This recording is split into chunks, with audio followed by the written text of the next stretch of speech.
ദൈവം നാം വാഴ്ത്തപ്പെടുമാറാകട്ടെ.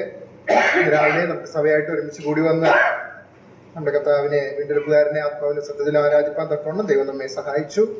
കടന്നു വന്ന എല്ലാ പ്രിയപ്പെട്ടവരും ഓർത്ത് ദൈവത്തെ സ്തുതിക്കുന്നു. നാം നേരത്തെ ഓർത്തതുപോലെ പല പ്രിയപ്പെട്ടവരും രോഗത്തിന്റെ പ്രയാസത്തിലൂടെയും മറ്റ് ക്ഷീണത്തിലൂടെയൊക്കെ കടന്നു പോകുന്നു. അവരെ ഓർത്ത് പ്രത്യേകമായിട്ട് പ്രാർത്ഥിക്കാം. കഴിഞ്ഞ ദിവസം വേണ്ടത്ര സൗഖ്യമില്ലാതിരുന്ന ചില പ്രിയപ്പെട്ടവർക്ക് ഇന്ന് നമ്മളോടുകൂടെ കർത്താവിനെ ആരാധിപ്പാൻ കടന്നു വരുവാൻ ദൈവം സഹായിച്ചു. നമുക്ക് ഒരുമിച്ച് ഇങ്ങനെ ആയിരിക്കാൻ തൊക്കണം ദൈവം സഹായിച്ചു. കഴിഞ്ഞ ദിവസം കുച്ചുമറിയാം ആന്റിയുടെ വേർപാടിനുള്ള ബന്ധത്തില് പ്രിയപ്പെട്ടവരെ കടന്നു വന്നു. അവരൊക്കെയും ക്ഷേമത്തോടെ അവരുടെ ഭവനങ്ങളിൽ എത്തിച്ചേർന്നു എന്നുള്ളത് സ്തോത്രത്തിനെ അറിയിക്കും. തുടർന്നും പ്രിയ മിനുവും അജിയും ഇവിടെ ആയിരിക്കുന്നു. അവരെ ഓർത്തും ആ കുടുംബത്തെ ഓർത്തും പ്രത്യേകമായിട്ട് നമുക്ക് പ്രാർത്ഥിക്കാം. ദൈവം അവർക്കും ആവശ്യമായ എല്ലാ കൃപകളും നൽകുമാറാകട്ടെ. ഇന്ന് രാവിലെ അല്പസമയ ദൈവവചന ചിന്തയ്ക്കായിട്ട് നമുക്ക് എല്ലാവർക്കും വളരെ പരിചയമുള്ള ഒരു വേദഭാഗത്തേക്ക് തിരിയാം. മത്തായി സുവിശേഷം 13-ാം അധ്യായം. മത്തായി സുവിശേഷം 13-ാം അധ്യായം നമുക്ക് എല്ലാവർക്കും അറിയാവുന്ന, കുഞ്ഞുങ്ങൾക്ക് പോലും അറിയാവുന്ന വേദഭാഗമാണ്. കർത്താവായ യേശുക്രിസ്തു സ്വർഗരാജ്യത്തെ കുറിച്ച് പറഞ്ഞ ഉപമകൾ, 7 ഉപമകൾ അടങ്ങിയിട്ടുള്ള അധ്യായമാണ് 13-ാം അധ്യായം. അതിന്റെ ആദ്യത്തെ ചില വാക്യങ്ങൾ നമുക്കൊന്ന് വായിക്കാം. 1 മുതൽ 15 വരെയുള്ള വാക്യം നമുക്ക് വായിക്കാം. അന്ന് യേശു വീട്ടിൽ നിന്ന് പുറപ്പെട്ട് കടലരികെയിരുന്നു. വളരെ പുരുഷാരം അവന്റെ അടുക്കൽ വന്നു കൂടുക കൊണ്ട് അവൻ പടകിൽ കയറിയിരുന്നു. പുരുഷാരമെല്ലാം കരയിലിരുന്നു. അവൻ അവരോട് പലതും ഉപമകളായി പ്രസ്താവിച്ചതെന്നാൽ, വിതയ്ക്കുന്നവൻ വിതപ്പാൻ പുറപ്പെട്ടു. വിതയ്ക്കുമ്പോൾ ചിലത് വഴിയരികെ വീണു. പറവകൾ വന്ന് അത് തിന്നുകളഞ്ഞു. ചിലത് പാർസ്ഥലത്ത് ഏറെ മണ്ണില്ലാത്ത ഇടത്ത് വീണു. മണ്ണിന് താഴ്ചയിലായികയാൽ ക്ഷണത്തിൽ മുളച്ചു വന്നു. സൂര്യൻ ചാറി ചൂടുതട്ടി വേറിലായികയാൽ അത് ഉണങ്ങിപ്പോയി. മറ്റു ചിലത് മുള്ളിനിടയിൽ വീണു. മുള്ള് മുളച്ച് വളർന്ന് അതിനെ ഞെരുക്കി കളഞ്ഞു. മറ്റു ചിലത് നല്ല നിലത്ത് വീണു. 100, 60, 30 മേനിയായി വിളഞ്ഞു. ചെവിയുള്ളവൻ കേൾക്കട്ടെ. പിന്നെ ശിഷ്യന്മാർ അടുക്കൽ വന്ന് അവരോട് ഉപമകളായി സംസാരിക്കുന്നത് എന്ത് എന്ന് അവനോട് ചോദിച്ചു.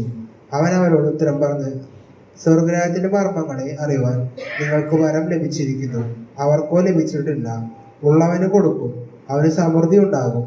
ഇല്ലാത്തവനോടോ അവനുള്ളതും കൂടെ എടുത്തു കളയും. അതുകൊണ്ട് അവർ കണ്ടിട്ട് കാണാതെയും കേട്ടിട്ട് കേൾക്കാതെയും ഗ്രഹിക്കാതെയും ഇരിക്കയാൽ ഞാൻ ഉപമകളായി അവരോട് സംസാരിക്കുന്നു. നിങ്ങൾ ചെവിയാൽ കേൾക്കും, ഗ്രഹിക്കയില്ലാതാനും; കണ്ണാൽ കാണും, ദർശിക്കയില്ലാതാനും. ഈ ജനത്തിന്റെ ഹൃദയം തടിച്ചിരിക്കുന്നു. അവർ ചെവി കൊണ്ട് മന്ദമായി കേൾക്കുന്നു, കണ്ണടച്ചിരിക്കുന്നു. അവർ കണ്ണു കാണാതെയും ചെവി കേൾക്കാതെയും ഹൃദയം കൊണ്ട് ഗ്രഹിക്കാതെയും തിരിഞ്ഞുകൊള്ളാതെയും ഞാൻ അവരെ സൗഖ്യമാക്കാതെയും ഇരിക്കേണ്ടത് തന്നെ എന്ന് യെശയ്യാവ് പറഞ്ഞ പ്രവചനത്തിന് അവരിൽ നിവർത്തി വരുന്നു. നാം വാഴ്ത്തപ്പെടുമാറാകട്ടെ. നാം ഞാൻ നേരത്തെ ഓർപ്പിച്ചതുപോലെ നമുക്ക് എല്ലാവർക്കും വളരെ പരിചയമുള്ള വേദഭാഗമാണ്. അതുകൊണ്ട് ആ കാര്യത്തെക്കുറിച്ച് കൂടുതൽ വിശദീകരിക്കാനായിട്ട് നമുക്ക് ആർക്കും ആവശ്യമുണ്ടെന്ന് വിചാരിക്കുന്നില്ല. എന്നാൽ ഇന്ന് രാവിലെ ദൈവാത്മാവ് എൻ്റെ ഹൃദയത്തിലേക്ക് തന്ന ചില ചിന്തകൾ നിങ്ങളുമായിട്ട് പങ്കുവെക്കാനായിട്ടാണ്, ഈ വേദഭാഗത്തോടുള്ള അടിസ്ഥാനത്തിൽ പങ്കുവെക്കാനായിട്ടാണ് ഞാൻ ആഗ്രഹിക്കുന്നത്. നാം ദൈവവചനം ധാരാളമായി കേൾക്കുന്നവരാണ്. ദൈവം തൻ്റെ കൃപയാൽ തൻ്റെ ദാസന്മാരിലൂടെ നമ്മോട് സംസാരിച്ചു കൊണ്ടിരിക്കുന്നു.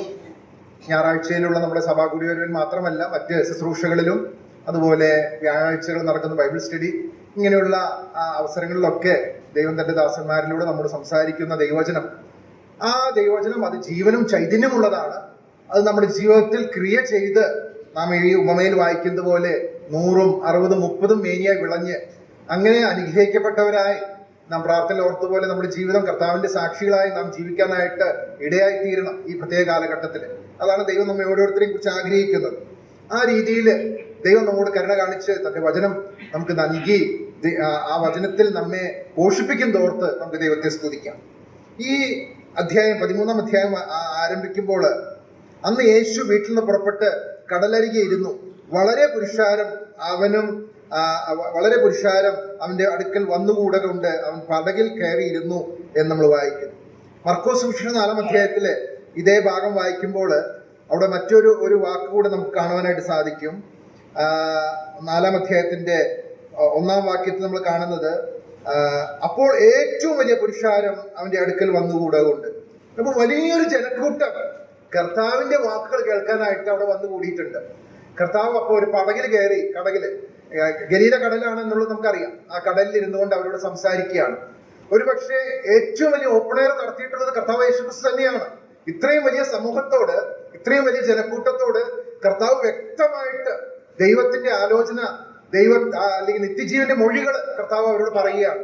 അപ്പോൾ ഇവിടെ അന്ന് നമുക്കറിയാം, ആ ജനക്കൂട്ടം അവരവിടെ കൂടിയത് കർത്താവിന്റെ വാക്കുകൾ കേൾക്കുവാൻ, കർത്താവ് ചെയ്യുന്ന അത്ഭുത പ്രവർത്തികൾ കാണുവാൻ, കർത്താവിൽ നിന്ന് കേൾക്കുവാനൊക്കെ ആയിട്ടാണ് അവർ കൂടിയിരിക്കുന്നത്. അപ്പോൾ കർത്താവ് ഇവിടെ ഈ ജനത്തോട് വന്നുകൂടിയ വലിയ പുരുഷാരത്തോട് കടലില് ഒരു ചെറു പടകിൽ ഇരുന്നുകൊണ്ട് കർത്താവ് അവരോട് സംസാരിക്കുന്ന ഒരു രംഗമാണ് നമുക്കിവിടെ കാണുവാനായിട്ട് സാധിക്കുന്നത്.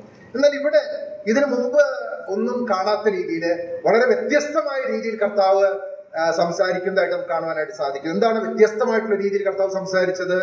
മുൻപ് ഇല്ലാത്ത വണ്ണം ഉപമകളിലൂടെ കർത്താവ് അവരോട് സംസാരിക്കാനായിട്ട് തുടങ്ങി. അതുകൊണ്ടാണ് ഈ ഉപമ പറഞ്ഞു കഴിഞ്ഞപ്പോൾ ശിഷ്യന്മാര് അടുക്കെ വന്നിട്ട് കർത്താവിനോട് ചോദിക്കുന്നത് 10-ാം വാക്യത്തില്, അവരോട് ഉപമകളായി സംസാരിക്കുന്നത് എന്ത് എന്ന് അവനോട് ചോദിച്ചു. അപ്പോൾ ഇതിനു മുമ്പൊക്കെ കർത്താവ് നേരിട്ടിട്ട് സ്വർഗരാജ്യത്തിന്റെ പ്രമാണങ്ങള്, സ്വർഗരാജ്യത്തിന്റെ കാര്യങ്ങളെ കുറിച്ച് അവർക്ക് വ്യക്തമായിട്ട് പറഞ്ഞു കൊടുക്കുകയായിരുന്നു. മത്തായി സുവിശേഷം 5, 6, 7 അധ്യായങ്ങളിലൊക്കെ നമുക്കറിയാം, ഗിരിപ്രഭാഷണം എന്ന് നാം പൊതുവെ പറയുന്ന ആ വേദഭാഗത്തൊക്കെ കർത്താവായ യേശുക്രിസ്തു വളരെ വ്യക്തമായിട്ട് അവരോട് നേരിട്ട് അവർക്ക് മനസ്സിലാകുന്ന രീതിയിൽ ദൈവവചനം അവരോട് സംസാരിച്ചു. എന്നാൽ അതിനുശേഷം താഴോട്ട് നമ്മൾ വരുമ്പോൾ കർത്താവ് 8, 9, 10, 11, 12 ഒക്കെ അധ്യായങ്ങളിൽ അനേക അത്ഭുത പ്രവർത്തികൾ ചെയ്തു. കർത്താവ് പിന്നെയും പല കാര്യങ്ങളും അവരോട് നേരിട്ടും അല്ലാതെയും പറഞ്ഞു. കർത്താവ് പല കാര്യങ്ങളും അവർക്ക് വെളിപ്പെടുത്തി കൊടുത്തു. എന്നാൽ ഈ ഘട്ടത്ത് വന്നപ്പോൾ, 13-ാം അധ്യായത്തിലേക്ക് വന്നപ്പോൾ, തന്റെ ശുശ്രൂഷയുടെ മറ്റൊരു തലത്തിലേക്ക് കർത്താവ് മാറുകയാണ്. എന്താണ്? സ്വർഗരാജ്യത്തിന്റെ മർമ്മങ്ങൾ തന്നെയാണ് കർത്താവ് പറഞ്ഞു കൊടുക്കുന്നത്. എന്നാൽ അത് ഉപമകളിലൂടെ അവർക്ക് കർത്താവ് വെളിപ്പെടുത്തി കൊടുക്കുകയാണ്. അതിന്റെ കാരണം കർത്താവ് തന്നെ അവിടെ പറയുന്നുണ്ട് 11-ാം വാക്യത്തില്, സ്വർഗരാജ്യത്തിന്റെ മർമ്മങ്ങളെ അറിയുവാൻ നിങ്ങൾക്ക് വരം ലഭിച്ചിരിക്കുന്നു. ശിഷ്യന്മാരോടാണ് കർത്താവ് പറയുന്നത്, അവർക്കോ ലഭിച്ചിട്ടില്ല എന്ന് പറഞ്ഞാൽ വലിയൊരു പുരുഷാരമുണ്ട്. ഉള്ളവന് കൊടുക്കും, അവന് സമൃദ്ധിയും ഉണ്ടാകും, ഇല്ലാത്തവനോടോ അവൻ ഉള്ളതും കൂടെ എടുത്തു കളയും എന്ന് കർത്താവ് അവരോട് പറയുന്നതായിട്ട് നമുക്ക് കാണുവാനായിട്ട് സാധിക്കും. ഇവിടെ ഈ ഭാഗം ആരംഭിക്കുമ്പോൾ അന്ന് എന്ന് പറഞ്ഞിട്ടാണ് നമ്മൾ ആരംഭിക്കുന്നത്. ഈ അധ്യായത്തിന്റെ 1-ാം വാക്യത്തിൽ എന്ന് പറഞ്ഞാൽ ദ സെയിം ഡേ എന്നാണ് നമ്മൾ വേറെ ട്രാൻസ്ലേഷനിലൊക്കെ വായിക്കുന്നത്. എന്ന് പറഞ്ഞാൽ അന്ന് പകല് വേറെയും ചില സംഭവങ്ങൾ കർത്താവിന്റെ ജീവിതത്തിൽ, ശിഷ്യന്മാരുടെ ജീവിതത്തിൽ നടക്കുകയുണ്ടായി. അതിന്റെ തുടർച്ചയായിട്ടാണ് അന്ന് വൈകുന്നേരം ഗലീല കടലിൽ വെച്ചിട്ട് ഈ വലിയ ഓപ്പൺ എയർ മീറ്റിംഗ് നടക്കുന്നത്. അപ്പോൾ അന്ന് പകല് നടന്ന മറ്റു കാര്യങ്ങൾ എന്തൊക്കെയാണെന്നുള്ളത് അതിന്റെ മുകളിൽ നമുക്ക് വായിച്ചു കഴിഞ്ഞാൽ മനസ്സിലാക്കുവാനായിട്ട് സാധിക്കും. 12-ാം അധ്യായം ആരംഭിക്കുമ്പോൾ ചില പ്രത്യേക സംഭവങ്ങൾ കർത്താവിന്റെ ജീവിതത്തിൽ നടന്നത് നമുക്ക് അവിടെ കാണുവാനായിട്ട് സാധിക്കുന്നുണ്ട്. 12-ാം അധ്യായത്തിന്റെ ആരംഭത്തില് അവിടെ ശിഷ്യന്മാര് കർത്താവിനോട് ചേർന്ന് അവർ വയലിൽ കൂടെ നടക്കുമ്പോൾ വിശന്നിട്ട് കതിര് പറിച്ച് തിന്നാനായിട്ട് തുടങ്ങി. ഉടനെ പരീക്ഷന്മാര് അവര് വന്നു പറഞ്ഞു, നിന്റെ ശിഷ്യന്മാർ ശബത്തില് വിഹിതമല്ലാത്ത ചെയ്യുന്നു എന്ന് പറഞ്ഞാൽ അവര് വിളവെടുക്കുന്നു എന്നുള്ള തുല്യമായിട്ടുള്ള കാര്യമാണ് പറഞ്ഞത്. നിന്റെ ശിഷ്യന്മാർ ശബത്തിൽ വിഹിതമല്ലാത്ത ചെയ്യുന്നു. കർത്താവ് അവരെ ആ കാര്യങ്ങൾ, എന്തുകൊണ്ട് ആ കാര്യം ചെയ്യുന്നത് ശരിയാണ് അല്ലെങ്കിൽ എന്തുകൊണ്ട് അത് തെറ്റല്ല എന്നുള്ള കാര്യം പരീക്ഷന്മാരെ പറഞ്ഞ് ബോധ്യപ്പെടുത്തിയതായിട്ട് നമുക്ക് കാണുവാനായിട്ട് സാധിക്കുന്നുണ്ട്. അവർക്ക് അത് എത്രത്തോളം ബോധ്യമായി എന്നുള്ളത് നമുക്ക് അറിഞ്ഞുകൂടാ. എന്നാൽ ആ കാര്യമാണ് ഒന്നാമത് 12-ാം അധ്യായത്തിൽ നമുക്ക് കാണുവാനായിട്ട് സാധിക്കുന്നു. രണ്ടാമത്തെ കാര്യം, അതിനുശേഷം കർത്താവ് അവരുടെ പള്ളിയിൽ ചെന്നപ്പോൾ അവിടെ കൈ വരേണ്ട ഒരു വ്യക്തിയെ കണ്ടു. എന്ന് പറഞ്ഞാൽ ഒരു കൈ നോർമലാണ്, മറ്റേ കൈ വരേണ്ടതാണ്. എന്ന് പറഞ്ഞാൽ ചുരുങ്ങിയിരിക്കുന്ന കൈയാണ്, ഉപയോഗശൂന്യമായ രീതിയിൽ. അപ്പോൾ കർത്താവ് ഇവര് പരീക്ഷന്മാര് ചുറ്റും നിൽക്കുന്നുണ്ട്. അതും ഒരു ശബത്താണ്, കാരണം അന്ന് ശബത്താണ് ഈ ദിവസം നടക്കുന്നത്. ശബത്തിൽ നടന്ന സംഭവങ്ങളാണ് ഇതൊക്കെ നമുക്ക് കാണാനായിട്ട് സാധിക്കുന്നത്. അപ്പോൾ പരീക്ഷന്മാർ കർത്താവിനെ കുറ്റം ചുമത്തുവാനായിട്ട് അവർ ചോദിക്കുകയാണ്, ശബത്തിൽ സൗഖ്യമാക്കുന്ന വിഹിതമോ എന്ന് അവനോട് ചോദിച്ചു. ശബത്തിൽ സൗഖ്യമാക്കുന്നത് വിഹിതമോ? അപ്പൊ കർത്താവ് അവർക്ക് ഒരു കഥ അവരോട് പറഞ്ഞു. നിങ്ങളിൽ ഒരാൾക്ക് ഒരു ആടുണ്ടെന്ന് വിചാരിക്കട്ടെ, ഒരു ആടേ ഉള്ളൂ ആ വ്യക്തിക്ക്. ആ ആട് ശബത്തില് ഒരു കുഴിയിൽ വീണാൽ നിങ്ങൾ അതിനെ കയറ്റുമോ ഇല്ലയോ? അവർ മറുപടി ഒന്നും പറയുന്നില്ല. എന്നിട്ട് കർത്താവ് പറഞ്ഞു ആ മനുഷ്യനോട്, അവിടെ പറയുകയാണ് കർത്താവ്, ശബത്തിൽ നന്മ ചെയ്യുന്നത് വിഹിതം തന്നെ എന്ന് പറഞ്ഞ് ആ മനുഷ്യനോട് കൈ നീട്ടുക എന്ന് പറഞ്ഞു. കർത്താവിന്റെ ആ വാക്കിൽ തന്നെ ആ കൈ വരേണ്ട വ്യക്തിക്ക് സൗഖ്യമായി എന്നാണ് നമ്മൾ വായിക്കുന്നത്. കൈ നീട്ടുക എന്ന് കർത്താവ് പറഞ്ഞപ്പോൾ അവന്റെ ആ വരണ്ടിരുന്ന കൈ മറ്റേ ആരോഗ്യമുള്ള കൈ പോലെ തന്നെ നോർമലായി തീർന്നു. എത്ര വലിയ അത്ഭുതം! ഒരു വാക്കിലാണ് അവൻ അത്ഭുതം പ്രവർത്തിച്ചത്. ഈ കർത്താവിനെയാണ് നാം സേവിക്കുന്നത്. പ്രിയമുള്ളവർ, ഞാനത് സന്ദർഭവശാൽ ഒന്ന് പറഞ്ഞു എന്ന് മാത്രമേ ഉള്ളൂ. കൈ നീട്ടുക എന്ന ഒരു വാക്ക് പറഞ്ഞപ്പോൾ തന്നെ ആ വരണ്ട കൈയുള്ള വ്യക്തിക്ക് സൗഖ്യം വന്നതായിട്ട് നമ്മൾ വായിക്കും. മറ്റൊരു സംഭവം അതിന്റെ തുടർന്ന് അവിടെ കർത്താവിനെ കുറിച്ചുള്ള പ്രവചനങ്ങൾ, യെശയ്യാവിന്റെ പുസ്തകത്തിൽ നിന്നുള്ള പ്രവചനം അതിന്റെ താഴോട്ട് നമ്മൾ വായിക്കുന്നുണ്ട്, 17 മുതൽ 20 വരെയുള്ള വാക്യങ്ങൾ. അതിനുശേഷം 22-ാം വാക്യത്തില് ഊമനും കുരുടനുമായ ഒരു ഭൂതഗ്രസ്തനെ കർത്താവിന്റെ അടുക്കിലേക്ക് കൊണ്ടുവന്നു. ഇതുവരെ ഉണ്ടായ സംഭവം. അപ്പൊ ഈ പരീശന്മാര് കർത്താവിനോടുള്ള അതൃപ്തിയും അനിഷ്ടവും പല രീതിയിൽ അവർ പ്രകടമാക്കിക്കൊണ്ടിരിക്കുകയാണ്. അപ്പോൾ അതിന്റെ ഏറ്റവും പാരമ്യത്തിലെത്തിയ ഒരു സംഭവമാണ് അടുത്ത് നടക്കാനായിട്ട് പോകുന്നത്. ഇവര് ചിലര് കുരുടനും ഊമനുമായ ഭൂതഗ്രസ്തനായ ഒരു വ്യക്തിയെ കർത്താവിന്റെ അടുക്കിലേക്ക് കൊണ്ടുവരികയാണ്. അപ്പൊ കർത്താവ് ഈ ഊമനും കുരുടനുമായ വ്യക്തിയെ സൗഖ്യമാക്കി അവൻ കണ്ണു കാണാനും തുടങ്ങി, അവൻ സംസാരിക്കാനും തുടങ്ങി. ഉടനെ പരീശന്മാര് ഇതുവരെയും പറയാത്തതിൽ വെച്ച് ഏറ്റവും ഗുരുതരമായ ഒരു ആരോപണമാണ് കർത്താവിനെതിരെ അവര് ഉന്നയിക്കാനായിട്ട് ഇടയായി തീർന്നത്. എന്താണ് അവർ പറഞ്ഞത്? ഇവൻ ഭൂതങ്ങളുടെ തലവനായ ബേൽസെബൂലിനെ കൊണ്ടാണ് ഈ കാര്യം ചെയ്യുന്നത് എന്ന് പറഞ്ഞ ഗുരുതരമായ ഒരു ആരോപണം കർത്താവിനെതിരായിട്ട് അവർ ഉന്നയിക്കുകയാണ് ചെയ്തത് നമുക്ക് കാണുവാനായിട്ട് സാധിച്ചു. അവിടെ കർത്താവ് അവരോട് വ്യക്തമായിട്ട് അതിന്റെ കാര്യങ്ങൾ അവരോട് പറഞ്ഞ് മനസ്സിലാക്കുന്നുണ്ട്. 26 മുതലുള്ള വാക്യങ്ങളില് കർത്താവ് പറയുന്നുണ്ട്, ഒരു പട്ടണമോ ഗ്രഹമോ തന്നിൽ തന്നെ ഛിദ്രിച്ചുവെങ്കിൽ നിലനിൽക്കുന്നില്ല. സാത്താനെ പുറത്താക്കുന്നുവെങ്കിൽ അവൻ തന്നിൽ തന്നെ ഛിദ്രിച്ചു പോയല്ലോ, പിന്നെ അവന്റെ രാജ്യം എങ്ങനെ നിലനിൽക്കും? അപ്പൊ ബേൽസെബൂലിനെ കൊണ്ട് കർത്താവ് ഈ ഭൂതത്തെ പുറത്താക്കി ഈ വ്യക്തിക്ക് സൗഖ്യം കൊടുത്തു എന്നുള്ള ഗുരുതരമായ ഒരു ആരോപണമാണ് കർത്താവിനെതിരെ അവർ ഉന്നയിച്ചത്. എന്നാൽ നമുക്കറിയാം കർത്താവ് ദൈവാത്മാവിന്റെ ശക്തിയിലാണ് ഈ അത്ഭുതം പ്രവർത്തിച്ചത് എന്നുള്ളത് അവരെ പറഞ്ഞ് ബോധ്യപ്പെടുത്തി ആയിട്ട് നമുക്ക് കാണുവാനായിട്ട് സാധിക്കുന്നുണ്ട്. എന്നാൽ അവിടെ നമ്മൾ താഴോട്ട് വരുമ്പോൾ കർത്താവ് അവരോട് പറയുന്നുണ്ട്, 31-ാം വാക്യത്തില്, സകല പാപവും ദൂഷണവും മനുഷ്യരോട് ക്ഷമിക്കും, ആത്മാവിന് നേരെയുള്ള ദൂഷണമോ ക്ഷമിക്കുകയില്ല. ആരെങ്കിലും മനുഷ്യപുത്രന് നേരെ ഒരു വാക്ക് പറഞ്ഞാൽ അത് അവനോട് ക്ഷമിക്കും, പരിശുദ്ധാത്മാവിന് നേരെ പറഞ്ഞാലോ ഈ ലോകത്തിലും വരുവാനുള്ളതിലും അവനോട് ക്ഷമിക്കുകയില്ല എന്ന് പറഞ്ഞു. അപ്പോ കർത്താവ് അവരോട് ഈ കാര്യങ്ങളൊക്കെ പറയുമ്പോൾ ഇവര് പരീശന്മാരും യഹൂദന്മാരും ഒക്കെ കർത്താവിനെതിരായിട്ട് എങ്ങനെയെങ്കിലും അവനെ കുറ്റം ആരോപിക്കുവാനായിട്ട് അവരൊരു ചാൻസ് നോക്കി നടക്കുന്ന ഒരു സന്ദർഭമാണ് നമുക്കിവിടെ കാണുവാനായിട്ട് സാധിക്കും. കർത്താവ് പറയുകയാണ്, സാത്താനെ തന്നെ കീഴടക്കിയാൽ പിന്നെ അവന്റെ രാജ്യം നിലനിൽക്കുകയില്ല. അപ്പോൾ അങ്ങനെ ഒരു കാര്യം അസാധ്യമായിട്ടുള്ളൊരു കാര്യമാണ്. അപ്പോൾ എന്നാൽ അവര് കർത്താവിനെതിരായിട്ട് കുറ്റം ആരോപിക്കുന്ന ഒരു കാര്യമാണ് നമുക്കിവിടെ കാണുവാനായിട്ട് സാധിക്കുന്നത്. താഴോട്ട് വരുമ്പോൾ 36-ാം വാക്യത്തിൽ നമ്മൾ കാണുന്നുണ്ട്, മനുഷ്യർ പറയുന്ന ഏത് നിസ്സാര വാക്കിനും ന്യായവിധി ദിവസത്തിൽ കണക്ക് ബോധിപ്പിക്കേണ്ടി വരും എന്ന് ഞാൻ നിങ്ങളോട് പറയും. ഇങ്ങനെ 3 സംഭവങ്ങള് 12-ാം അധ്യായത്തില് പരീശന്മാരുടെ അനിഷ്ടവും അതൃപ്തിയും കർത്താവിന് വിരോധമായിട്ട് അവർ പരസ്യമായി പ്രകടിപ്പിച്ച 3 സംഭവങ്ങള് നമുക്ക് ആദ്യമേ കാണുവാനായിട്ട് സാധിക്കുന്നുണ്ട്.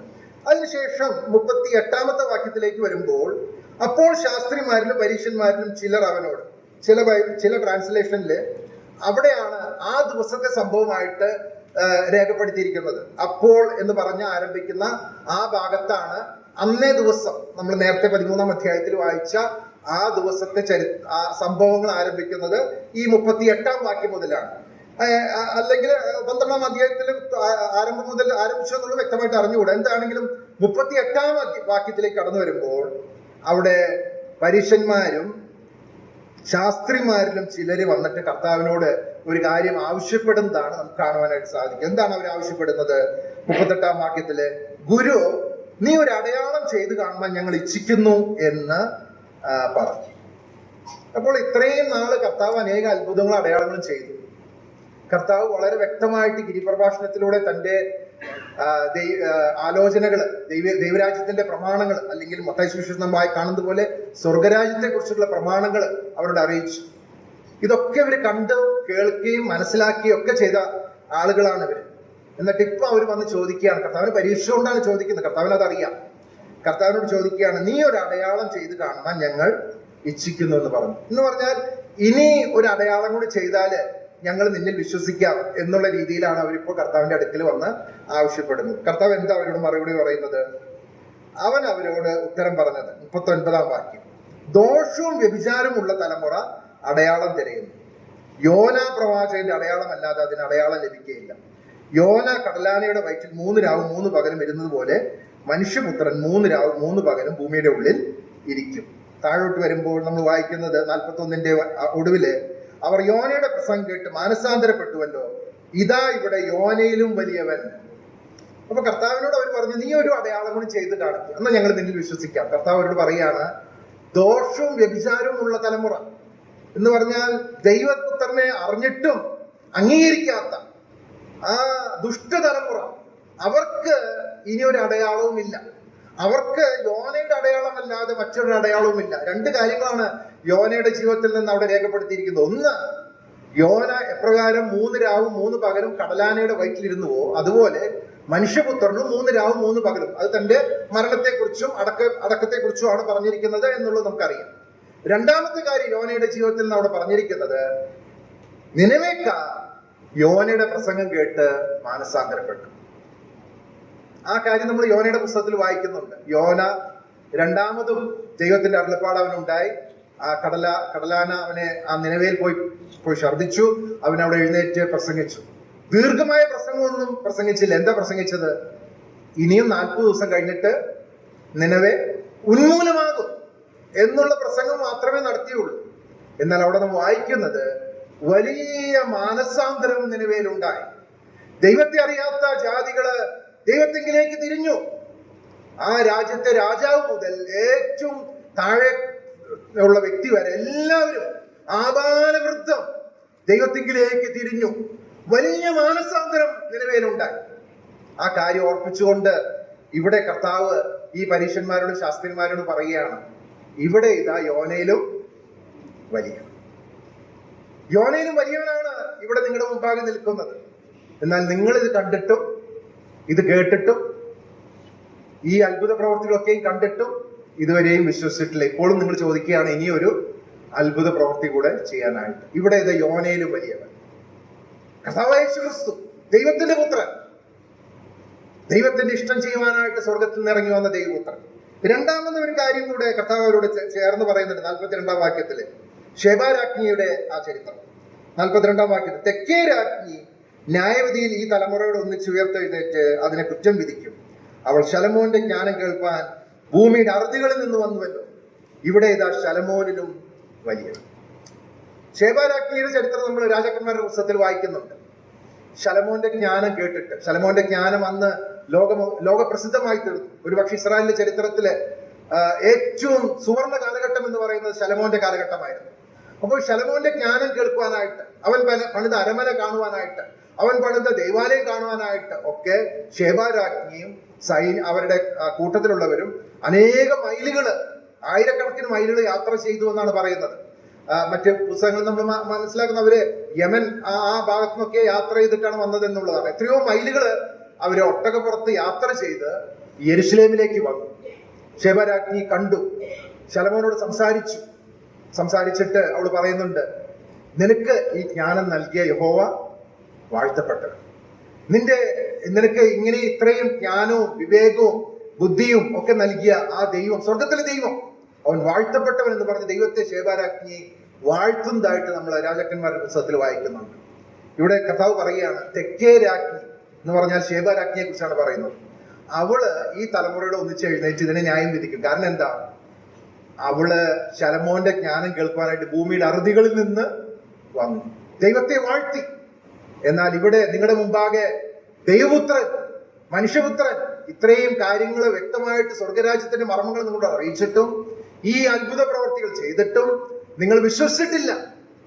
നിനവേക്കാർ എഴുന്നേറ്റ് നിങ്ങൾ ന്യായം വിധിക്കും. അവർ യോനയുടെ ഒരു പ്രസംഗം കേട്ടപ്പോൾ ആബാലവൃദ്ധം ദൈവത്തിലേക്ക് തിരിഞ്ഞു, മാനസാന്തരപ്പെട്ടു. എന്നാൽ ഇവിടെ ഇതാ യോനയിലും വലിയവൻ, ഇവിടെ ഇതാ ശലോമോനിലും വലിയവൻ.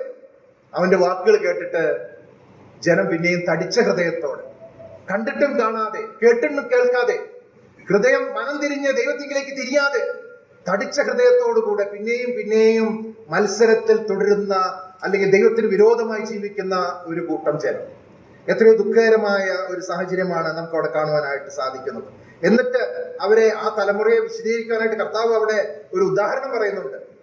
43 മുതലുള്ള വാക്യങ്ങൾ നമ്മൾ അതാണ് കാണുന്നത്. അശുദ്ധാത്മാവ് ഒരു മനുഷ്യനെ വിട്ട് പുറപ്പെട്ട ശേഷം നീരില്ലാത്ത സ്ഥലങ്ങളിൽ കൂടി തണുപ്പ് അന്വേഷിച്ചുകൊണ്ട് സഞ്ചരിക്കുന്നു, കണ്ടെത്തുന്നില്ല താൻ. എന്ന് പറഞ്ഞാൽ ഇവിടെ യെരുശലേമിൽ ഈ ദുഷ്ട തലമുറയുടെ മധ്യത്തിലേക്ക് കർത്താവ് വന്നു. കർത്താവ് വന്നപ്പോൾ നമുക്കറിയാം, കർത്താവിന്റെ സാന്നിധ്യം കാണുമ്പോൾ തന്നെ അശുദ്ധാത്മാക്കളൊക്കെ അവിടുന്ന് ഓടിപ്പോവുകയാണ്. അപ്പോൾ ദൈവത്തിന്റെ സാന്നിധ്യം വരുന്നിടത്ത് അശുദ്ധാത്മാക്കൾ ഓടിപ്പോകുന്നു. എന്നാൽ ഇവരെന്ത് ചെയ്യണം?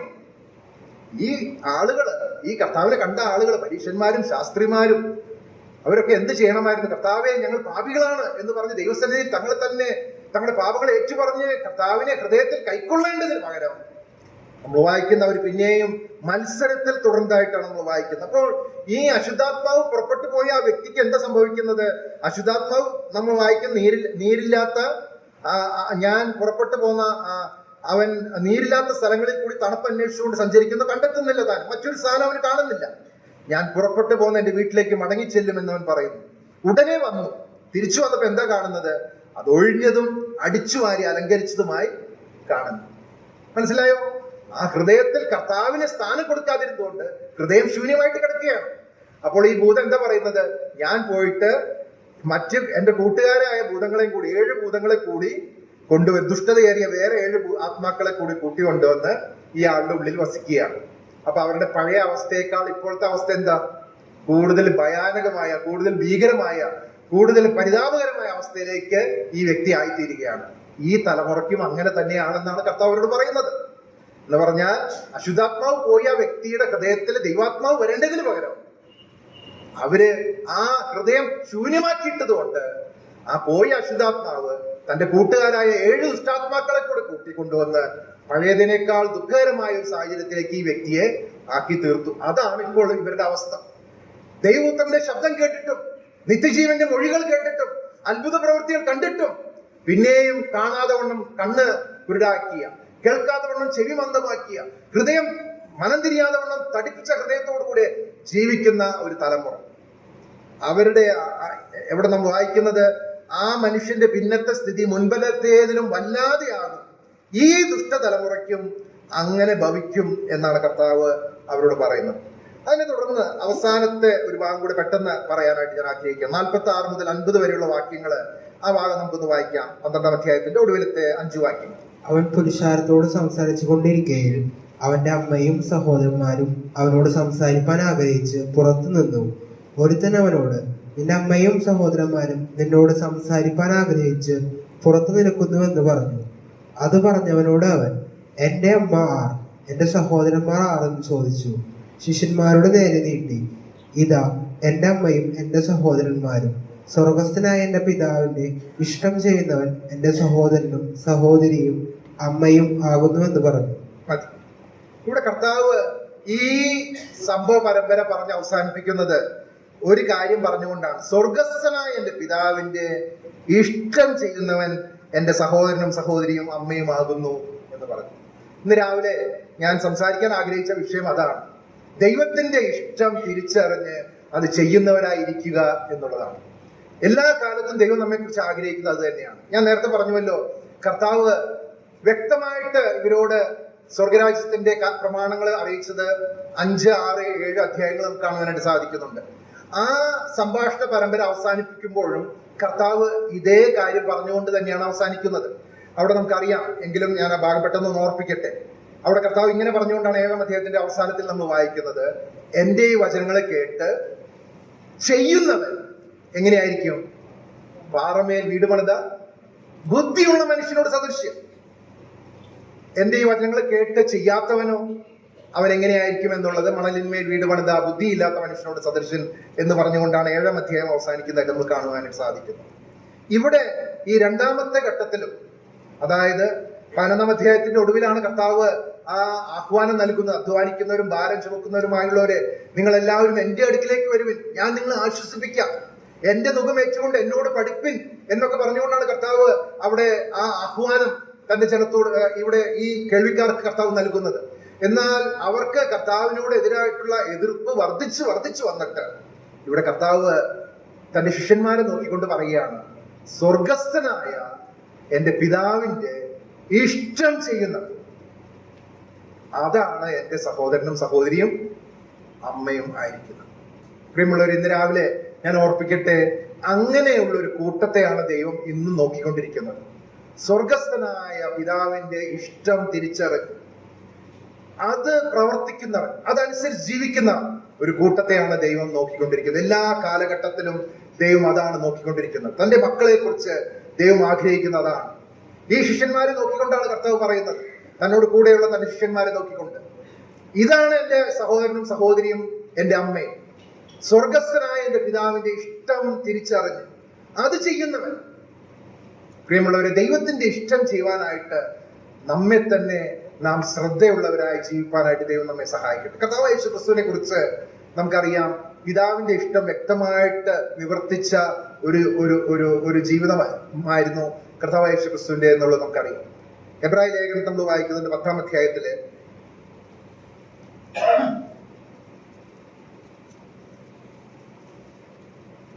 അവിടെ അതിന്റെ 9-ാം വാക്യം നമ്മൾ വായിക്കുന്നു, ഇതാ ഞാൻ നിന്റെ ഇഷ്ടം ചെയ്യുവാൻ വരുന്നു എന്ന് പറഞ്ഞുകൊണ്ട് അവൻ രണ്ടാമത്തേതിനെ സ്ഥാപിപ്പാൻ ഒന്നാമത്തേതിനെ നീക്കിക്കളയുന്നു. ഇതാ ഞാൻ നിന്റെ ഇഷ്ടം ചെയ്യുവാൻ വരുന്നു എന്ന് പറഞ്ഞുകൊണ്ട് ദൈവം അവനായിട്ട് ഒരുക്കിയ ശരീരത്തില് ഈ ഭൂമിയിലേക്ക് അവതരിച്ച ദൈവപുത്രനായ യേശു ക്രിസ്തു. യോഹന്നാന്റെ സുവിശേഷത്തിൽ നമ്മളൊരു വാക്യം വായിക്കുന്നുണ്ട്. യോഹന്നാന്റെ സുവിശേഷം 8-ാം അധ്യായത്തില് കർത്താവ് അവിടെ തന്റെ ആ ജീവിതത്തെ കുറിച്ച് പറയുന്നത് 8-ാം അധ്യായത്തില് അതിന്റെ 29-30 വാക്യങ്ങളിൽ നമ്മളിങ്ങനെ വായിക്കുന്നു. യോഹന്നാൻ 8:29-30, എന്നെ അയച്ചവൻ എന്നോട് കൂടെയുണ്ട്, ഞാൻ എല്ലായ്പ്പോഴും അവന് പ്രസാദമുള്ള ചെയ്തുകൊണ്ട് അവൻ എന്നെ ഏകനായി വിട്ടിട്ടില്ല എന്ന് പറഞ്ഞു.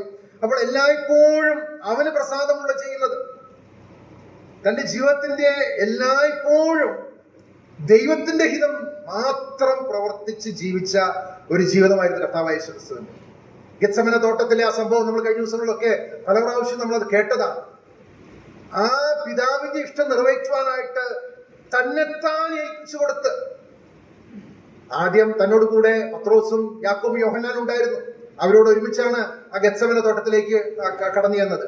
കർത്താവ് അവിടെ വ്യാകുലപ്പെടുവാനും ഒക്കെ തുടങ്ങിയെന്ന് നമ്മൾ വായിക്കുന്നുണ്ട്. എന്നാൽ അതിനുശേഷം കർത്താവ് അവരെ വിട്ട് നമ്മൾ വായിക്കുന്ന പോലെ ഒരു കല്ലേറ് ദൂരത്തോളം വാങ്ങിപ്പോയതായിട്ട് നമ്മൾ വായിക്കും. തനിയെ തന്റെ പ്രിയപ്പെട്ട ശിഷ്യന്മാരെയും വിട്ടു തനിയെ ചില അടികൾ മുൻപോട്ട് കർത്താവ് നടക്കുകയാണ്. എന്തിനു വേണ്ടിയാണ്? With a determined will to fulfil the father's will. ദൈവത്തിന്റെ ഹിതം, പിതാവിന്റെ ഇഷ്ടം നിറവേറ്റുവാനായിട്ട് മനസ്സുറപ്പിച്ച് ദൃഢനിശ്ചയത്തോടുകൂടെ മുന്നോട്ട് വെക്കുന്ന ചില അടികൾ. മറ്റൊന്നും കർത്താവിന്റെ മുമ്പിലില്ല. പിതാവിന്റെ ഇഷ്ടം നിറവേറ്റുക എന്നുള്ള ഒറ്റ ലക്ഷ്യത്തില്. ലൂക്കോസിന്റെ സുവിശേഷത്തിൽ നമ്മൾ ഇങ്ങനെ ഒരു വാക്യം വായിക്കുന്നുണ്ട്, അവന്റെ ആരോഹണത്തിനുള്ള കാലം തികമാറായപ്പോൾ അവൻ മനസ്സുറപ്പിച്ച് യെരുശലേമിലേക്ക് യാത്രയായി എന്ന് ലൂക്കോസിന്റെ സുവിശേഷം 9-ാം അധ്യായത്തില് നമുക്ക് വായിക്കാനായിട്ട് സാധിക്കുന്നുണ്ട്. മനസ്സുറപ്പിച്ച് യെരുശലേമിലേക്ക് കർത്താവ് യാത്ര പോവുകയാണ്. തനിക്ക് നേരിടാനുള്ള ഒക്കെ കർത്താവിന് അറിയാം. മനുഷ്യപുത്രൻ മനുഷ്യരുടെ കയ്യിൽ ഏൽപ്പിക്കപ്പെടും, അവരവർ എന്തൊക്കെ ചെയ്യുന്നുള്ള ഒക്കെ കർത്താവിന് അറിയാമായിരുന്നു. എന്നാൽ ദൈവത്തിന്റെ ഇഷ്ടം, പിതാവിന്റെ ഇഷ്ടം ചെയ്യുവാനായിട്ടുള്ള ആ ദൃഢനിശ്ചയത്തോടുകൂടി കർത്താവ് മുൻപോട്ട് പോകുന്നതായിട്ട് നമുക്ക് കാണുവാനായിട്ട് സാധിക്കും. പ്രിയമുള്ളവരെ, എത്രയോ അനുഗ്രഹിക്കപ്പെട്ട ഒരു മാതൃകയാണ് കർത്താവ് യേശു ക്രിസ്തുവിന്റെ ജീവിതത്തില് പിതാവിന്റെ ഇഷ്ടം നിറവേറ്റുന്നതോടുള്ള ബന്ധത്തിൽ നമുക്ക് കാണുവാനായിട്ട് സാധിക്കുന്നു. അത് എത്രയോ അനുഗ്രഹിക്കപ്പെട്ട ഒരു അനുഭവമായിരുന്നു. എന്റെ ജീവിതത്തിന്റെ അവസാനം വരെയും, ഒടുവിലായിട്ട് നിവൃത്തിയായി എന്ന് പറഞ്ഞ് പ്രാണൻ ഏൽപ്പിച്ചു കൊടുക്കുന്നവരെയും പിതാവിന്റെ ഇഷ്ടം ചെയ്യുവാനായിട്ട് മാത്രം ശ്രദ്ധിച്ച ഒരു ദൈവപുത്രനായ യേശു ക്രിസ്തുവിനെ നമുക്ക് കാണുവാനായിട്ട് സാധിക്കും. വളരെ പെട്ടെന്ന് തിരുവഴുത്തിൽ നിന്ന്, ദൈവ ഇഷ്ടത്തിൽ നിന്ന് പിന്മാറിപ്പോയ ചിലരുടെ അനുഭവങ്ങള് ഒന്ന് മുന്നറിയിപ്പായിട്ട് ഓർപ്പിക്കാനായിട്ട് ഞാൻ ആഗ്രഹിക്കുകയാണ്. അനേകരുടെ ഉദാഹരണങ്ങൾ നമുക്ക് ഓർക്കാനായിട്ട് സാധിക്കും. എന്നാൽ 2-3 പേരുടെ കാര്യങ്ങൾ പെട്ടെന്ന് ഞാനൊന്ന് ഓർപ്പിക്കാം. ദൈവ ഇഷ്ടത്തിൽ നിന്ന് പിന്മാറിപ്പോയ ചിലര്, അവർക്കുണ്ടായ ദുരനുഭവം ഞാൻ പെട്ടെന്നൊന്ന് ഓർപ്പിക്കട്ടെ. അബ്രഹാമിന്റെയും ലോത്തിന്റെയും ചരിത്രം നമുക്കറിയാം. അവരൊരുമിച്ചായിരുന്നു കനാൻ ദേശത്തേക്ക് വന്നത്, അവരൊരുമിച്ച് പാർത്തു. എന്നാൽ ഒരു പ്രത്യേക ഘട്ടം വന്നപ്പോൾ അവര് തമ്മില് പിരിയേണ്ട ഒരു ഘട്ടം വന്നു. അപ്പോൾ നമ്മൾ വായിക്കുന്നത് ഉൽപ്പത്തി പുസ്തകം 13-ാം അധ്യായത്തില് 13-ാം അധ്യായത്തിന്റെ 10-ാം വാക്യത്തിൽ നമ്മളിങ്ങനെ വായിക്കുന്നുണ്ട്, അപ്പോൾ ലോത്ത് നോക്കി യോർദാൻ അരികെയുള്ള പ്രദേശമൊക്കെയും നീരോട്ടമുള്ളതെന്ന് കണ്ടു. യഹോവ സോദോമിനെയും ഗോമോരിനെയും നശിപ്പിച്ചതിന് മുൻപേ അത് യഹോവയുടെ തോട്ടം പോലെയും സോർ വരെ മിസ്രൈം ദേശം പോലെയും ആയിരുന്നു. 11-ാം വാക്യത്തിന്റെ ഒടുവിൽ നമ്മൾ വായിക്കുന്നത്, അവർ തമ്മിൽ പിരിഞ്ഞു. അബ്രഹാമും ലോത്തും തമ്മിൽ പിരിഞ്ഞു. താഴോട്ട് 12-ാം വാക്യം, അതാണ് ഞാൻ വായിക്കാനായിട്ട് ആഗ്രഹിച്ചത്. അബ്രഹാം കനാൻ ദേശത്ത് പാർത്തു, ലോത്ത് ആ പ്രദേശത്തിലെ പട്ടണങ്ങളിൽ പാർത്തു, സോദോം വരെ കൂടാരം നീക്കിയടിച്ചു എന്നല്ല, നീക്കി അടിച്ചു. അങ്ങോട്ട് അടുത്തടുത്തടുത്ത് 19-ാം അധ്യായത്തില് ദൂതന്മാര് വന്നിട്ട് ലോത്തിനെ നോക്കിയപ്പോ ലോത്ത് എവിടെയാ ഇരിക്കുന്നത്?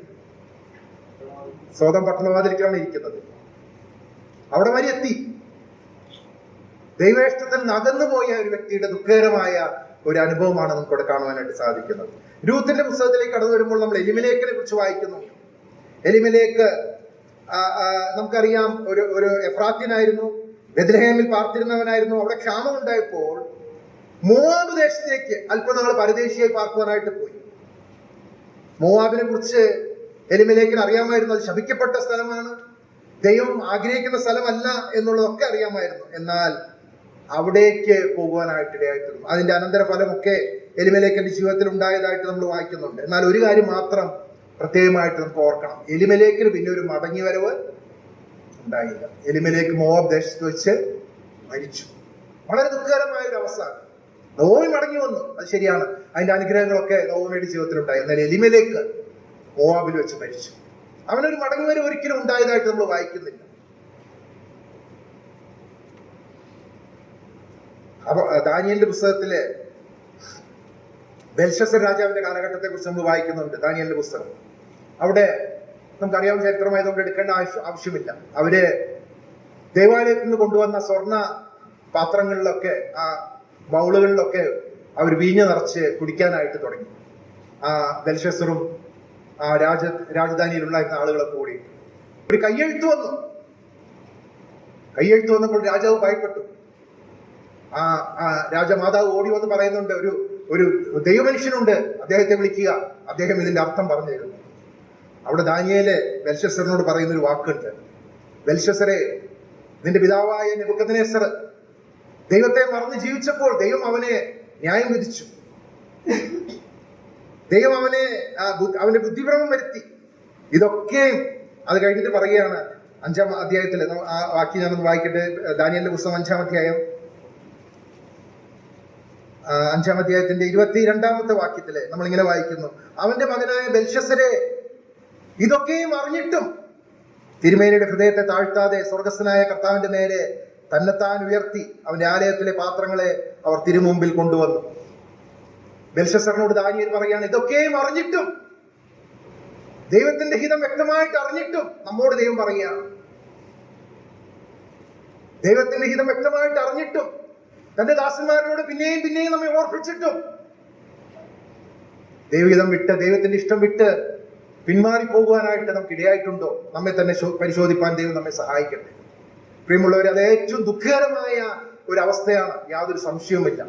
ദൈവത്തിന്റെ ഇഷ്ടത്തിലായിരിക്കാനായിട്ട്, ദൈവത്തിന്റെ ഇഷ്ടം നമ്മുടെ ജീവിതത്തിൽ നിറവേറ്റുവാനായിട്ട് നമുക്ക് ഇടയായി തീരട്ടെ. പൗലോസിന്റെ ജീവിതം നമുക്ക് എത്രയോ നല്ല ഒരു മാതൃകയാണ്.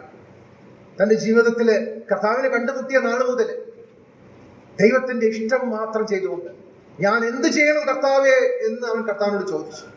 കർത്താവ് അവനെ ഓരോന്നോരോന്നായി വെളിപ്പെടുത്തി കൊടുത്തു. തന്റെ ജീവിതത്തിന്റെ അവസാനം വരെ കർത്താവിന്റെ ഇഷ്ടം മനസ്സിലാക്കിക്കൊണ്ട് ജീവിക്കാനായിട്ട് പൗലോസിനിടയായിട്ടുണ്ട്. അങ്ങനെ എത്രയോ ഭക്തന്മാർ തിരുവഴുത്തിൽ നമുക്ക് കാണുവാനായിട്ട് സാധിക്കുന്നുണ്ട്. കഴിഞ്ഞ നാളുകളിൽ അങ്ങനെ കർത്താവിന് വേണ്ടി ജീവിച്ച, ദൈവത്തിന്റെ ഇഷ്ടം തിരിച്ചറിഞ്ഞ് ജീവിച്ച എത്രയോ ഭക്തന്മാരെ നമുക്ക് കാണുവാനായിട്ട് സാധിക്കുന്നുണ്ട്. പ്രിയമുള്ളവരെ, ഇവിടെ ഇസ്രായേൽ ജനത്തിന് സംഭവിച്ച പരാജയം അതായിരുന്നു. അവർ ദൈവപുത്രനെ കണ്ടിട്ടും, യോനയേക്കാൾ വലിയവനെ കണ്ടിട്ടും, യോഹന്നാൻ പറയുന്നുണ്ടല്ലോ, ഞങ്ങൾ അവനെ കണ്ടു, ഞങ്ങൾ തൊട്ടു, എന്നിട്ടും ദൈവ ഇഷ്ടത്തിന് വിരുദ്ധമായിട്ട് മത്സരിക്കാനായി ജീവിക്കുന്ന ഒരു ജനം. എത്രയോ ദുഃഖകരമായ ഒരു സാഹചര്യം. പ്രിയമുള്ളവരെ, ഈ കർത്താവിനെ കുറിച്ച് കേൾക്കുമ്പോൾ അവന്റെ ഹിതം നമുക്കറിയാം. ദൈവത്തിന്റെ വെളിപ്പെട്ട ഹിതം നമുക്ക് ദൈവം വെളിപ്പെടുത്തി തന്നിരിക്കും ദൈവത്തിന്റെ വചനത്തിലൂടെയാണ്. ഈ ദൈവവചനം നമ്മുടെ കരങ്ങളിൽ ദൈവം നൽകിയിരിക്കുകയാണ്. നമുക്ക് മനസ്സിലാകുന്ന ഭാഷയിൽ, നമുക്ക് വായിക്കാവുന്ന ഭാഷയിൽ, നമുക്ക് കേൾക്കാവുന്ന സാഹചര്യങ്ങളിലൊക്കെ ദൈവം നമ്മോട് സംസാരിക്കുന്നുണ്ട്. പിന്നെയും പിന്നെയും ദൈവം തന്റെ ദാസന്മാരിലൂടെ നമ്മോട് അറിയിക്കുന്നു. ദൈവത്തിന്റെ വചനം നമ്മോട് തന്നെ വ്യക്തിപരമായിട്ട് സംസാരിക്കുന്നു. ദൈവത്തിന്റെ ഹിതം മനസ്സിലാക്കിയിട്ടും നമ്മൾ എത്രമാത്രം നമ്മുടെ ജീവിതം ക്രമീകരിക്കാനായിട്ട് നമുക്ക് സാധിക്കുന്നുണ്ട്. ഈ സാഹചര്യത്തിലാണ് കർത്താവ് ഈ ഉപമകള് പറയാനായിട്ട് ഇടയായി തീർന്നത്. ഇപ്പോൾ അതിന്റെ പശ്ചാത്തലം നമുക്ക് ഏകദേശം മനസ്സിലായി കാണുമെന്ന് വിചാരിക്കുന്നു. എന്നാൽ അതിന് മുമ്പായിട്ട് 1-2 കാര്യങ്ങൾ കൂടെ ദൈവത്തിന്റെ ഇഷ്ടത്തെ കുറിച്ച് ഞാൻ ഓർപ്പിക്കട്ടെ. പ്രിയമുള്ളവർ, നമ്മുടെ ജീവിതത്തില് നമ്മൾ ഓരോരുത്തരെ കുറിച്ച് ദൈവത്തിന് ഒരു ഹിതമുണ്ട്. ആ ഹിതം തിരിച്ചറിഞ്ഞ് നമ്മുടെ ജീവിതം ജീവിക്കുക എന്നുള്ളതാണ് ദൈവം നമ്മെക്കുറിച്ച് ആഗ്രഹിക്കുന്നത്. നമ്മുടെ ദൈവത്തിന്റെ ഹിതത്തിൽ നിന്ന്, ദൈവത്തിന്റെ ഇഷ്ടം നിറവേറ്റിൽ നിന്ന് നമ്മെ അകറ്റുന്ന ചിന്തകള്, ഈ ലോകത്തിന്റെ ചിന്തകള്, നമ്മുടെ ജഡത്തിന്റെ ചിന്തകള്, നമ്മുടെ ശത്രുവായ പിശാച്, ഇങ്ങനെ പലതുമുണ്ട്. എന്നാൽ അതിനൊക്കെ വിട്ട് ദൈവത്തിന്റെ ഇഷ്ടം എപ്പോഴും മനഃപൂർവ്വമായിട്ട് ചെയ്യാനായിട്ട് നമ്മെ തന്നെ സമർപ്പിക്കുവാനായിട്ട് ദൈവം നമ്മെ സഹായിക്കട്ടെ. ഞാൻ കഴിഞ്ഞ ദിവസം ഒരു കഥ ഇങ്ങനെ വായിക്കുകയുണ്ടായി. ഇംഗ്ലണ്ടിന്റെ ഒരു കപ്പലിനെ കുറിച്ചാണ്. ഇപ്പോഴുള്ളൊരു കപ്പലാണ്. അത് ഈ എണ്ണ പരിവേഷണത്തിൽ ഏർപ്പെട്ടിട്ടുള്ള ഒരു കപ്പലാണ്.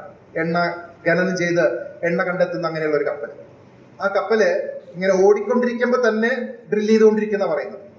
എന്നാൽ അതിന് പ്രത്യേകമായിട്ടുള്ള ഗൂഗിൾ ലൊക്കേഷനോ അങ്ങനെയൊക്കെയുള്ള സൗകര്യം കൊണ്ടായിരിക്കാം അത് ആ ഓടിക്കൊണ്ടിരിക്കുമ്പോഴും ഡ്രിൽ ചെയ്തുകൊണ്ടിരിക്കുമ്പോഴും ഓരോ നിമിഷവും അതിന്റെ ലൊക്കേഷൻ അതിങ്ങനെ ചെക്ക് ചെയ്തുകൊണ്ടിരിക്കുന്നതാണ് പറയുന്നത്. ഇപ്പോഴത്തെ സാറ്റലൈറ്റ് വെച്ചൊക്കെ ആയിരിക്കാം. ആ ലൊക്കേഷൻ അല്പം ഒന്ന് മാറിയെന്ന് കണ്ടാൽ ഉടനെ അത് തിരിച്ചു വരും. അല്പം ലൊക്കേഷൻ അതിന്റെ സ്ഥാനത്ത് നിന്ന് മാറിയെന്ന് കണ്ടാൽ അത് ഉടനെ തിരിച്ചു വരും. അത് അത്രയുള്ള ഒരു പ്രത്യേകമായിട്ടുള്ള സ്പെസിഫിക്കേഷൻസോട് കൂടിയിട്ടുള്ള കപ്പലാണ്. പ്രിയമുള്ളവരെ, നമ്മുടെ ക്രിസ്ത്യ ജീവിതത്തില് എപ്പോഴും നമ്മെ തന്നെ സൂക്ഷിക്കുവാനായിട്ട് ദൈവം നമ്മെ സഹായിക്കട്ടെ. ദൈവത്തിന്റെ ഇഷ്ടത്തിൽ നിന്ന് നാം അല്പം ഒന്ന് മാറിപ്പോയാൽ എത്രയോ നാം ഗൗരവത്തോടുകൂടി കാണുവാനായിട്ട് ആവശ്യമുണ്ട്. മടങ്ങി വരുവാനായിട്ട് ദൈവം നമ്മെ സഹായിക്കട്ടെ. ദൈവത്തിന്റെ ഹിതത്തിലേക്ക്, ദൈവത്തിന്റെ ഇഷ്ടത്തിലേക്ക്. ഇവിടെ കർത്താവ് പറഞ്ഞ ഉപമ നമുക്ക് എല്ലാവർക്കും അറിയാമല്ലോ. ആ നല്ല നിലത്ത് വീണ ആ വിത്ത് അത് 100, 60, 30 മേനി വിളഞ്ഞതുപോലെ മറ്റൊക്കെയും നിഷ്ഫലമായി തീർന്നു. വഴിയരികെ വീണ വിത്തിന് എന്താ സംഭവിച്ചെന്നുള്ളത് നമുക്കറിയാം. കേട്ട വചനം ഉടനെ തന്നെ ശത്രു വന്ന് എടുത്തുകൊണ്ട് പോയി. അതൊരു ഫലം പോലും ചെയ്തില്ല. അത് വഴിയരികെ എന്ന് പറഞ്ഞാൽ ഈ പാടത്തിന്റെ ഒക്കെ സൈഡിലുള്ള വരമ്പ് എന്ന് വേണമെങ്കിൽ നമുക്ക് ചിന്തിക്കാം. അവിടെ അതൊട്ടും ഉള്ളിലേക്ക് ഇറങ്ങുവാനായിട്ട് സാധിക്കില്ല. കാരണം അത് വഴിയരികെയാണ്. ആളുകൾ നടന്ന് കട്ടിയായിട്ടുള്ള സ്ഥലമാണത്. ഇതൊക്കെ നമ്മുടെ ഹൃദയത്തിന്റെ നിലയാണ് കാണിക്കുന്നത്. രണ്ടാമത്തെ ഹൃദയം എന്ന് പറയുന്നത് പാർസലം എന്ന് പറഞ്ഞാൽ പുറത്ത് അല്പം മണ്ണുണ്ട്, എന്നാൽ അത് കൈകൊണ്ട് മാന്തിയാൽ നേരത്തെ വഴിയരികിലുള്ള സ്ഥലം പാറ പോലെയുള്ളതാണെങ്കിൽ ഇതിന്റെ അടിയിൽ ശരിയായിട്ടുള്ള പാറയാണ്. ഒട്ടും വേരിറങ്ങാനായിട്ട് സാധിക്കുകയില്ല. വചന മുഖാന്തരം ഉപദ്രവമോ കഷ്ടമോ വന്നാൽ ഉടനെ പിന്മാറിപ്പോകുന്ന ഒരവസ്ഥ, നിഷ്ഫലമായി പോകുന്ന ഒരവസ്ഥ. മൂന്നാമത്തെ ഹൃദയം എന്ന് പറയുന്നത് കളയുള്ള മണ്ണ് എന്ന് പറഞ്ഞാൽ നല്ല വിത്തിനോട് ചേർന്ന് കളയും മുളച്ചു വരികയാണ്. അത് പിന്നീട് എന്ത് ചെയ്യും? മുള്ളും പറക്കാരിയും ഒക്കെ എന്ത് ചെയ്യും? ഈ നല്ല വിത്തിനെ അത് ശ്വാസം മുട്ടിച്ചു കളയും. അത് നിഷ്ഫലമായി തീരും. ഈ ലോകത്തിന്റെ ചിന്ത, ധനത്തിന്റെ വഞ്ചന, അതൊക്കെയാണ് അതിനെ കാണിക്കുന്നത്. നമുക്കിതൊക്കെ അറിയാവുന്ന കാര്യമായതുകൊണ്ട് ഞാൻ പെട്ടെന്ന് പറഞ്ഞ് പോകുന്നു മാത്രമേ ഉള്ളൂ. അതൊക്കെ നിഷ്ഫലമായി തീരും. എന്നാൽ നല്ല നിലത്ത് വീണ വിത്ത് അത് 100, 60, 30 മേനിയായി വിളയും. പ്രിയമുള്ളവരെ, നമ്മുടെ ഹൃദയങ്ങൾ അങ്ങനെയായി തീരുവാനായിട്ട് ഇടയായി തീരട്ടെ. ഇത് സുവിശേഷത്തോടുള്ള ബന്ധത്തിൽ മാത്രമല്ല. സുവിശേഷത്തോടുള്ള ബന്ധത്തിൽ അത് പറയുന്നുണ്ട്, കുഴപ്പമില്ല. കാരണം കർത്താവ് ആ കാര്യവും ആ സത്യവും ഈ ഉപമയിൽ ഉൾപ്പെട്ടിട്ടുണ്ട്. എന്നാൽ ദൈവമക്കൾ എന്നുള്ള രീതിയിൽ നമ്മൾ കേൾക്കുന്ന ജീവന്റെ വചനം, നമ്മൾ വായിക്കുന്ന ദൈവത്തിന്റെ വചനം, ദൈവത്തിന്റെ ഹിതം ദൈവം നമുക്ക് വെളിപ്പെടുത്തി തരുമ്പോൾ അതിനെ പൂർണ്ണമായിട്ട് അനുസരിച്ച് സമ്പൂർണമായിട്ട് ദൈവത്തിന്റെ ഹിതം നിറവേറ്റുവാനായിട്ട് നമ്മെ തന്നെ സമർപ്പിക്കുവാനായിട്ട് ദൈവം നമ്മെ സഹായിക്കട്ടെ. അങ്ങനെ നമ്മുടെ ജീവിതങ്ങൾ ദൈവനാമ മഹത്വത്തിന് ആയിത്തീരുന്നാൽ അത് എത്രയോ അനുഗ്രഹിക്കപ്പെട്ട ഒരു അനുഭവമാണ്. ഇവിടെ നമ്മൾ വായിക്കുമ്പോൾ അതിന്റെ താഴോട്ട് കർത്താവ് അവരോട് പറയുന്നുണ്ട്. യെശയ്യാ പ്രവാചകന്റെ ആ പ്രവചനത്തിൽ നിന്നുള്ള വാക്കുകളാണ് കർത്താവ് അവരോട് പറയുന്നത്. നിങ്ങൾ ചെവിയാൽ കേൾക്കും, ഗ്രഹിക്കുകയില്ല താൻ, കണ്ണാൽ കാണും, അത് നല്ല വാക്യം, ദർശിക്കുകയില്ല താൻ. ഈ ജനത്തിന്റെ ഹൃദയം തടിച്ചിരിക്കുന്നു, അവർ ചെവി കൊണ്ട് മന്ദമായി കേൾക്കുന്നു, കണ്ണടച്ചിരിക്കുന്നു, അവർ കണ്ണ് കാണാതെയും ചെവി കേൾക്കാതെയും ഹൃദയം കൊണ്ട് ഗ്രഹിക്കാതെയും തിരിഞ്ഞുകൊള്ളാതെയും ഞാൻ അവരെ സൗഖ്യമാക്കാതെയും ഇരിക്കേണ്ടതിന് തന്നെ എന്ന് യെശയ്യാവ് പറഞ്ഞ പ്രവാചനത്തിന് അവരിൽ നിവർത്തി വന്നു. എത്രയോ ദുഃഖകരമായ ഒരു സാഹചര്യമാണത്. പ്രിയമുള്ളവർ, നമ്മിൽ ആർക്കും അങ്ങനെയുള്ളൊരു സാഹചര്യം വരുവാനായിട്ട് ഒരിക്കലും ഇടയാകല്ലേ. നാം ജീവിക്കുന്ന ലോകം, അതിന്റെ മധ്യത്തിൽ ദൈവമക്കളായി നാം ജീവിക്കുമ്പോൾ ദൈവത്തിന്റെ കർത്താവിന്റെ സാക്ഷികളായിട്ട് ദൈവത്തിന്റെ ഇഷ്ടം തിരിച്ചറിഞ്ഞ് അത് ചെയ്യുന്നവരായിട്ട്, അല്ലെങ്കിൽ കർത്താവ് പറഞ്ഞതുപോലെ എന്റെ ഈ വചനങ്ങളെ കേട്ട് ചെയ്യുന്നവൻ യാക്കോബിന്റെ ലേഖനത്തിൽ വായിക്കുന്ന പോലെ നമ്മള് വചനം കേട്ട് അങ്ങനെ തന്നെ പോകുന്നവരായിട്ടില്ല, അതിന് ചെയ്യുന്നവരായും ഇരിപ്പിൻ. നമ്മെ തന്നെ വഞ്ചിക്കാതെ എന്നാണ് അവിടെ പറയുന്നത്. നമ്മൾ ആരെങ്കിലും നമ്മെ തന്നെ വഞ്ചിക്കുവോ? നമ്മുടെ മുഖത്ത് ഒരു പാട് കണ്ടിട്ട് അത് കുഴപ്പമില്ല നമ്മൾ വിചാരിക്കുമോ? ഒരിക്കലുമില്ല. ദൈവത്തിന്റെ വചനം അതുപോലെയാണ് നമ്മോട് സംസാരിക്കുന്നത്. നമ്മെ തന്നെ നമ്മൾ ഒരിക്കലും വഞ്ചിക്കുകയില്ല. അത് ചെയ്യുന്നവരായിട്ടിരിക്കാനായിട്ട് ദൈവം നമ്മെ സഹായിക്കട്ടെ. അതിന് ദൈവാത്മാവിൽ നമുക്ക് ആശ്രയിക്കാം. ദൈവത്തിന്റെ ശക്തി ദൈവം നമുക്ക് നൽകേണ്ടതിന് വേണ്ടി നമുക്ക് പ്രാർത്ഥിക്കാം. ദൈവനാമത്വത്തിനായിട്ട്, ദൈവത്തിന്റെ ഇഷ്ടം നിറവേറ്റുന്നവരായിട്ട് നമ്മുടെ ജീവിതങ്ങളായി തീരുവാനായിട്ട് വരുന്ന ദിവസങ്ങൾ ദൈവം നമ്മെ സഹായിക്കട്ടെ. കർത്താവിന്റെ വിലയേറിയ നാമം ഇന്നും എന്നേക്കും വാഴ്ത്തുന്നു.